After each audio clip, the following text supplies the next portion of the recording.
নমস্কার বন্ধুরা, কাজের ভিলেজ কিচেনে সকলকে স্বাগত জানাই। রোজকার মতো আজও রান্নাঘরে চলে এলাম। আজকে রেসিপি প্রথম থেকে লাস্ট পর্যন্ত দেখতে থাকুন, আশা করছি ভীষণই ভালো লাগবে। তো চলুন তাহলে শুরু করা যাক।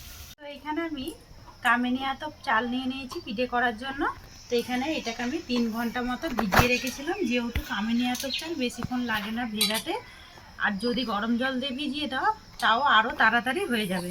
এবারে সমস্ত চাল আর জলটাকে আমি এর মধ্যে দিয়ে দেবো। এখানে বেশ হাফ কাপের মতো বা 1 কাপের মতোই জল হয়ে যাবে, সবটাই এর মধ্যে দিয়ে দেবো। আর এখানে 1 বাটি চাল রয়েছে।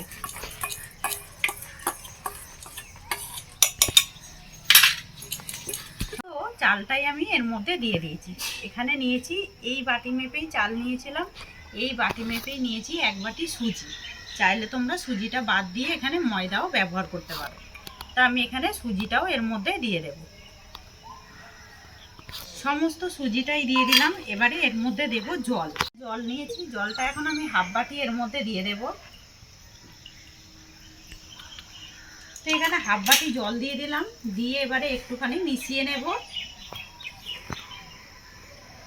এবারে মিক্সির ঢাকাটা বন্ধ করে দিয়ে আমি খুব ভালো করে এই চাল আর সুজিটাকে ভালো করে বেটে নিতে হবে। খুব ভালোভাবে আমি মিক্সিতে চাল আর এখানে সুজিটাকে বেটে নিয়েছি।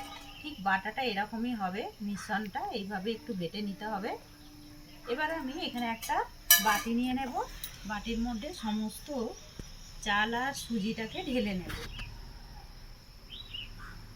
অপর মিশ্রণটাই একটা বাটির মধ্যে ঢেলে নেব। এখানে আগে থেকে আমি জল গরম হতে বসিয়েছিলাম। এবারে এই জলটাকে আমি মিক্সির মধ্যে দিয়ে দেব। আমি এখানে হাফ বাটি জল দিয়েইছিলাম, এখানে আমি আরও হাফ বাটি জল দিয়ে দেব। মোট আমি এখানে 1 বাটি জল এখন দিচ্ছি। আর এখানে উষ্ণ জলই ব্যবহার করতে হবে, তাহলে পিঠেগুলো একেবারে জালিদার হবে, খেতে ভীষণই নরমও হবে, আর নরম তুলতুলেও হবে। এখানে আমি জলটা দিয়ে দিলাম, এবারে একটু ভালো করে মিশিয়ে নেব। তারপরে আমি ঘনত্বটা ঠিক দেখিয়ে দেবো কীরকম ঠিক ঘনত্বটা রাখতে হবে। একেবারে মোটাও না আর একেবারে পাতলাও না, ঠিক ভালোভাবে আমি মিশিয়ে নিলাম। এখানে আরও একটু জল লাগবে, দিয়ে দেব আমি জল। তা আমি এখানে আরও হাফ বাটির মতো উষ্ণ গরম জল দিয়ে দিলাম, দিয়ে মিশিয়ে নেব আবারও। যেহেতু সুজি রয়েছে, সুজিটা একটু ফুলবে, আমি কিন্তু ভিজিয়ে রাখিনি আগে থেকে চালটা যেমন। এবারে আমি এই মিশ্রণটাকে খুব ভালো করে একটু ঢাকা দিয়ে দেবো 10 মিনিটের জন্য। 10 মিনিট পর ফিরে আসছি। এখানে আমি মিশ্রণটা দেখে নেব, বেশ কিন্তু অনেকটাই ঘন হয়ে গেছে, ঠিক এরকম ঘন হয়ে গেছে। এখানে অল্প একটু এই জলটা আমি রেখে দিয়েছিলাম দিয়ে দেবো আর একটু। এবারে এখানে দেবো স্বাদ মতো লবণ। লবণটা আপনারা আপনাদের স্বাদ মতোই ব্যবহার করবেন। দিয়ে দেব লবণ, আর দেব এখানে আমি বেকিং পাউডার, হাফ চামচের মতো দিয়ে দিচ্ছি বেকিং পাউডার। আর দেব অল্প একটু সোডা। সোডা দেবার কারণে এটা কিন্তু বেশ সুন্দর একটা জালিদার হবে। আবারও আমি সমস্ত উপকরণগুলোকে আমি মিশিয়ে নেব। এতে করে একেবারে ব্যাটারটা কিন্তু বেশ সুন্দরভাবে হালকাও হয়ে যাবে। যদি না খাবার সোডা হাতের সামনে থাকে, এর মধ্যে অল্প একটু ইনো দিয়ে দেবেন, তাতে করেও কিন্তু বেশ রুটিগুলো জালিদার হবে।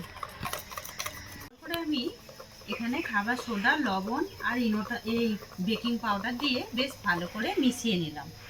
এবারে আমি ঘনত্বটা ঠিক দেখাবো। এইভাবেই ঠিক একটা ঘনত্ব করে নিতে হবে। এই যে হাতার গায়ে অতি সহজেই দাগ টানলে পরে এরকম কিন্তু একেবারে খুব তাড়াতাড়ি মিশে যাবে না, এরকম একটা ব্যাটার রেডি করে নিতে হবে। অপরদিকে আমি একটা কড়া গরম হতে বসিয়ে দিয়েছি। কড়ার মধ্যে হালকা একটু তেল ব্রাশ করে দেব, সাদা তেল। খুব বেশি তেল দেওয়ার দরকার নেই, হালকাভাবে এইভাবে একটু ব্রাশ করে নেব।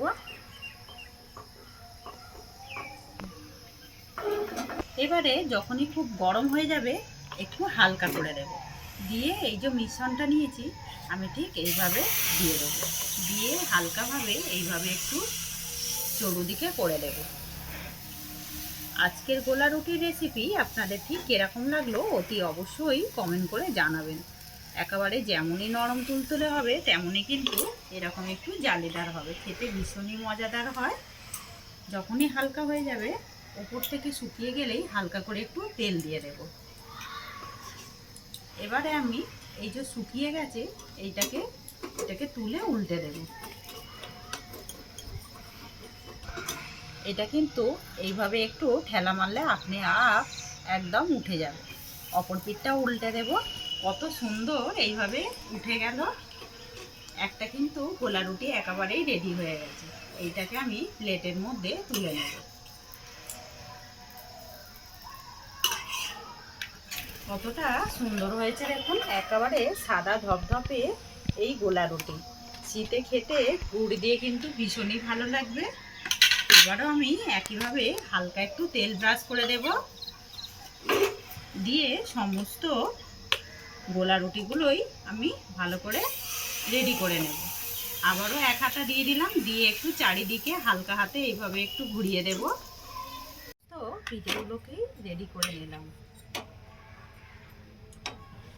তো আজকের এই জালিদার পিঠের রেসিপি আপনাদের কীরকম লাগলো অতি অবশ্যই কমেন্ট করে জানাবেন। যদি ভালো লেগে থাকে একটা লাইক করবেন। এইভাবে আমার পাশে থাকবেন, আমাকে সাপোর্ট করবেন। আমার এরকম নিত্য নতুন রান্নার জন্য পাশে থাকা বেল আইকনটি প্রেস করবেন। সবাই ভালো থাকবেন, সুস্থ থাকবেন। ধন্যবাদ। আবারও কোনো নতুন রেসিপি নিয়ে ফিরে আসবো। আজকের মতো এই পর্যন্ত।